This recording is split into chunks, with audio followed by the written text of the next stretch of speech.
Well, I need to welcome you back, and we're still with the big one today, and we're talking about the issue of the recent call for the reforms of the electoral process, judging by the recent turn of events where we have some persons that have already elected and haven't served up to 8 months now being removed on account of inconclusive elections, as the court have said, or INEC not stamping the ballot sheets, or also having some other pre-election issues, removing them on account of it, and many are asking, should the court rather than the electoral umpire do their job? Anyways, that is what we're having as a major discourse, and we still have no other person but Barrister Casey Umpire but with us, helping out with the discussion. But you do know how we always enjoy doing it. We need to go now get a message from our sponsors. Now we're talking about Benetta Gas, that's located right here in Ughelli, and has some lovely locations in Ughelli itself, and have some in Warri, and most especially Okoko and environs. Let's go get that message, and we'll come back, more discussion on the big story.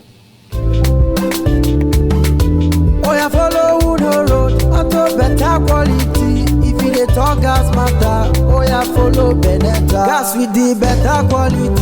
Benetta gas. That's where they full rich man to. Benetta gas. Delivery brother na sharpal.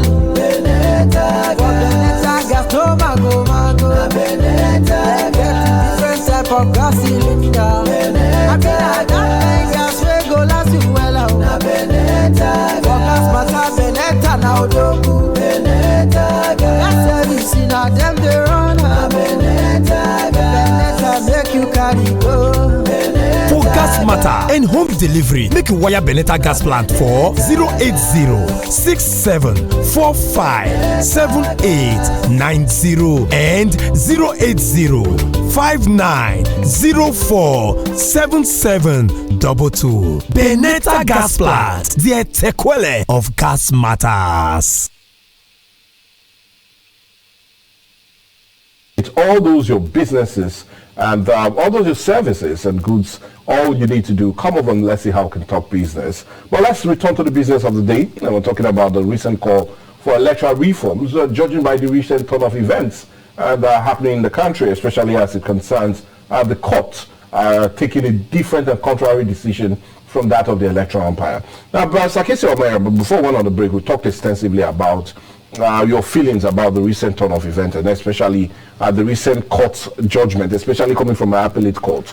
But let's continue with it, because I'm really still concerned about the recent turn of events, and why most Nigerians are a bit also really concerned about it. Now, let's look at it. Now, apart from the 40 billion annual budget of INEC, they were given almost 355 billion to conduct the last general elections.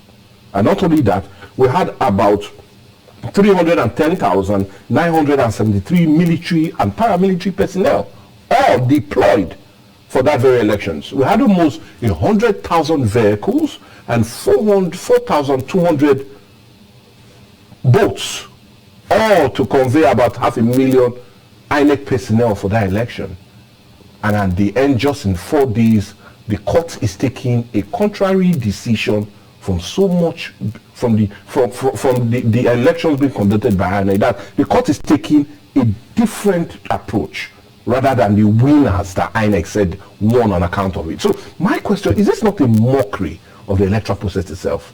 Thank you. Mike, you have just mentioned close to 400 billion naira to conduct an election in a country. And yet questions have been asked about the issue I ask is that, do they not have their annual budget? And what is their function with what they do with that budget? It's not election that they do. Do they make laws there? Do they do any other thing apart from election? Why do we, all this ad hoc staff you just mentioned, are they not being paid before? Are they not our staff? Military, paramilitary, are they not on their salary? Do you need to give them extra money? Okay, let us take for example a policeman, you go to the police station. Now you deploy him to go and guide the Quest FM. You pay him money extra? Or you ask a youth copper who you have been paying, who is serving in primary school, say next week you are not coming to the school, you'll be going to the other school to do election matter. You pay him extra? Why do we need that 300 and something billion for ad hoc staff and conducting an election? and then after that it will be a monumental waste. You see, very soon we'll start paying the judges for sitting for election matters. Yes, we'll start budgeting billions too. But I do not understand. People you employed are not fresh graduates. They are not fresh with job seekers. They are already your staff. So what do we? Okay, we want a million vehicles to convey. Convey where from where to where? The coppers we use in data are already the coppers serving in data. Where are they being conveyed to? The boats and this don't actually have their boats already in the local government for riverine. They have. Do we need to buy new boats, or do we transport voters? No, we don't. What staff were you really carrying that you need such a monumental amount? That is impoverished. Who is giving them that money? Politicians in the National Assembly. The problem we have is politicians. But if they do not give them, it raises another we do not have strong institutions. Not giving to Mike, we do not have strong institutions. Remember, I keep telling you about Indira Gandhi, Gandhi and Nehru in India. What did they say? Indians will go naked. They should stop importing the European clothes. Let Indians go naked, they can manufacture their clothes. India nearly went naked. No clothes was allowed to come in. Then they begin to do their calico. For calico, we have Indian cotton. That's what you see today. No Indian man wait for the English man to give him clothes. Okay, let's come to Nigerian man. If we must be disciplined, and when we know what we do in this country, we celebrate elections like a feast. We're not trying governance. As somebody just elected right now to become governor, so he's planning for 2027. And that cause he's putting his people, his brothers, how they will do for him. Hey, the people in local government, the people in the world, and nobody is in charge. We allow this thing to go on and on. And then you say, the problem is the politicians and we. I can tell you, I have contested the election for 11 times. The moment I signify my time to contest election, my house will be full. I tell ready. Hey, I'm a young girl. Hey, I'm in charge of a market. Oh, I'm a market woman. Hey, let me bring something now. You know ready? So I'm a politician. We won't even at least I will be able to hold them accountable. I will go there, sleep with them, beg them for money. I go there for you. They lie down on top of your car. Oh, it doesn't mean I will follow you. I will vote for you. I'll make sure I bring my boys. That is the type of country we are, where people are so hungry that are not capable of taking decisions. Otherwise, you don't think 3, 4, 5 men will obtain a decision taken by over millions of people, and yet we clap hands. And every politician contesting election is not interested whether he will win at the poll or not. He's waiting for another gamble for the first instance, gamble at the appellate court, gamble at the Supreme Court. And in this gambling, they put pressure on the judges. Yeah, but I'll come to that because now let's see before we go to the appellate court, before we go to the court, because that's another major one many Nigerians are looking at. Should somebody, because we've talked about great sum being spent here, and the elections are just 3.5 years from now. I'm saying, why do we need it? That's what I'm saying. So another money wasted. Somebody who you have elected 8 months ago is now removing that. And we're going to conduct another election. Is there something wrong with us? But anyway, it's inconclusive, like they said, Zamfara. And come on, let's just look. Yes, they're going to give another money to buy a boat, to buy an aeroplane. They have to get it. And they need to do another one. We'll pay another money. Because inconclusive. When we conduct this, somebody will go to court again. Okay, come on. Now let's just look at it. Now, if we do not want to go around this circle, yes, that we seem to be a very vicious one that seems not to be ending. Yes. Should somebody not be held on account of it? Especially, I want us to still remain with the electoral umpire, because should somebody not be held on account of how much we spend? Should somebody not be held on account of the time we've wasted for the lives being lost, and yet an election is now overturned, yet day in and day out? If somebody is being held on account for them to do their job, are we not going to have the change of narrative? Yes, we must hold our people responsible, accountable. 1, the INEC officials. 2, the politicians, the lawmakers. But let me just tell you, at the constitutional conference, a pre-constitutional conference in Benin, I was one of the resource persons. What did I propose? I was supported by even, they are gone now, Lamesea, Francis Opozo, of the so-called nation, many of us were there. I propose that what Jonathan said, President Jonathan Goodluck, let us have a one tenure system where the electoral umpire will no longer be a participant. Whether you like it or not, the president who's contesting an election is an umpire and is a participant. The governor who's contesting an election in his own state is an umpire and is a participant. And again, let us be able to amend our constitution that the moment you win, you disassociate yourself from your party. If a PDP produce sheriff to be governor of Delta State, immediately it's sworn he should stop being a member of PDP. And face and know that he's now a servant of the whole people. And face governance. And know that he's no longer contesting election for government in his life. I know that he has maybe 5 or 6 years. But we have the same society for it. If he still believes he belongs to PDP, and PDP is going to do local government election this year, and his local government election will be conducted by Delta State, and his PDP governor, we are not doing election. And the participant is the umpire. Look at what we did in Edo State. The whole local government won by PDP because PDP is the governor. And they set us this quack tribunal. And people are really going to court there. You hope to win. Look at all the cockroaches go to the court of the UN. They want to be filed in their court. You waste your time. So what I am saying in effect is that we need to look at overhaul our laws. The electoral reform. Yes. That's where we'll go next. But let's come back to what Femi Falana said, because I'm really interested in what my learned senior Femi Falana was saying is that it is laughable and ridiculous for only few men to obtain decision of the whole Nigeria.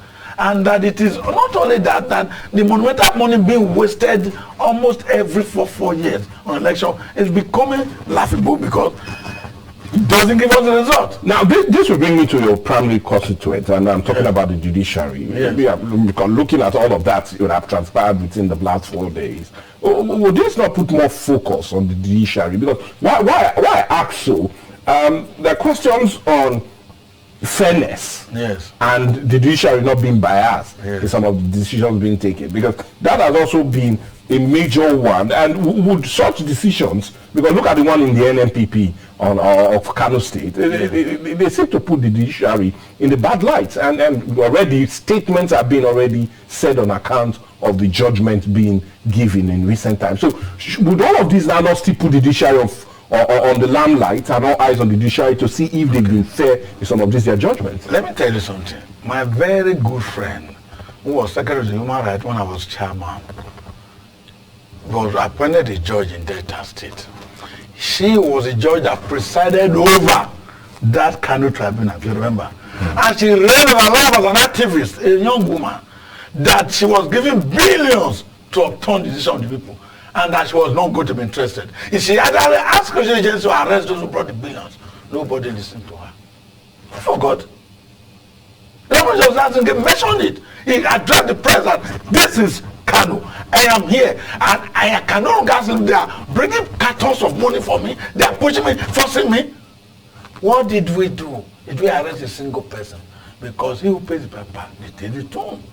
Those who were bringing the millions are the people that complaining about. They are the people that control the armed forces. The people that control them. So a judge, the head of the tribunal, came out openly in the press. It's not as a rumor now. And he said, this kind of election, they want me to do it this way. I will not do it this way. Please. That he mentioned the figure 12 billion naira. Sound as if it was speculation. That has been swept by the carpet. So when you are talking, is it not Nigerians? Whether you find them in the military, you find them in the judiciary, find them in the legal profession, find them in the press, it's the same Nigeria. We need reorientation from primary school down to university level. We need to sit down and agree whether we want to be serious in life. That's the truth. And we should, this election matter, like I said, it should be once in every 12 years. Honestly. Because when it's election, we have forgotten governance, we have forgotten development, we have forgotten repairs of roads, we have forgotten building of schools. I can tell you since over 20 years, Delta's government have not built a new primary school. Ask them. Delta's government have not built a new secondary school. It's one built by Ambrose Ali, people are still attending. Now everybody have left there to private schools. And yet, the ones we call schools don't have teachers. Rather, everybody now It's business. They open private school, private secondary school, private university. Our monumental institution has failed.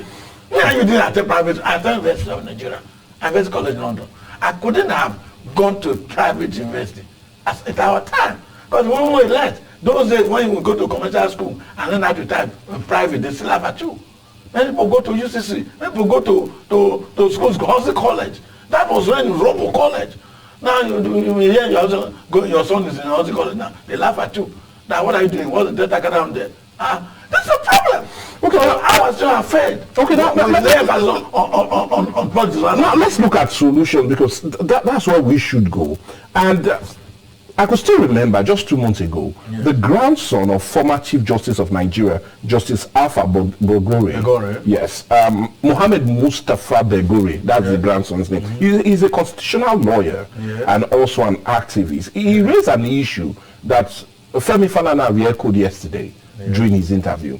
And he talked about the issue of having all pre-elections matter concluded before the swearing in of any administration. Thank you. To deal with the issues of waste. At the Constitutional Conference. To deal with the issues of waste, and not only that, but having governors and those in the federal having state resources to fight their opponents with, to get a logical conclusion. Your reactions to that? Would that be a beautiful reform to deal with? First reaction, when somebody have been elected or appointed whichever way to govern a state, having governed for 8 months or 1 year, you remove him. Do you know the implication of that? Is that all act of governance for that 1 year is a nullity. All laws made that year is a nullity. Appointment made by him is a nullity. Money paid to contractors, a nullity. Road tied, a nullity. Schools built, a nullity. That is the implication. But we only look at that one person, one Mr. Osumbo, who was governor, has been removed. That's all we celebrate and go home. We do not go further to interpret that judgment. If we go further, we'll be in trouble. So definitely, this thing should have been completed and concluded before swearing in. And that is equally what Atahiru Jega said in Uyo when they went for a retreat. That's equally what President Jonathan was trying to propagate before he left office. That's what Omar Abbas said at the pre-constitutional conference in Benin. Now look, if we are serious, let it be 5 years, 1 tenure. No incumbent must be a participant in an election. Whether in the House of Assembly, whether in the National Assembly, whether in the governorship, presidency, 1 tenure, go! There are more competent people than you in your constituency. You cannot say, I've served 4 tenure now in the House after the Constitution aligned. I'm the president, I've been elected 5 times. And again, why would there anybody have an unwritten law in National Assembly that if you're not the second timer, you cannot be a speaker? Who want to? Well, I don't get it. So these are the things that brought the infighting and rigging, and I must be there. Again, like I have always said, demonetize politics. If they know that when Mike is elected to the Legislative Assembly, you only have a state around of 40,000 naira, they will not fight to go there. Knowing that you will only go there, you have a 10 advisors. If you are a moron and your brain is not working, then will come advise you on to do what? Then you now have special advisor, senior special assistant, this is from the church. What is your problem? Our money will be paying all that. Then you have a furniture allowance, you have a girlfriend allowance, and 5 wife allowance. Okay. Allowance.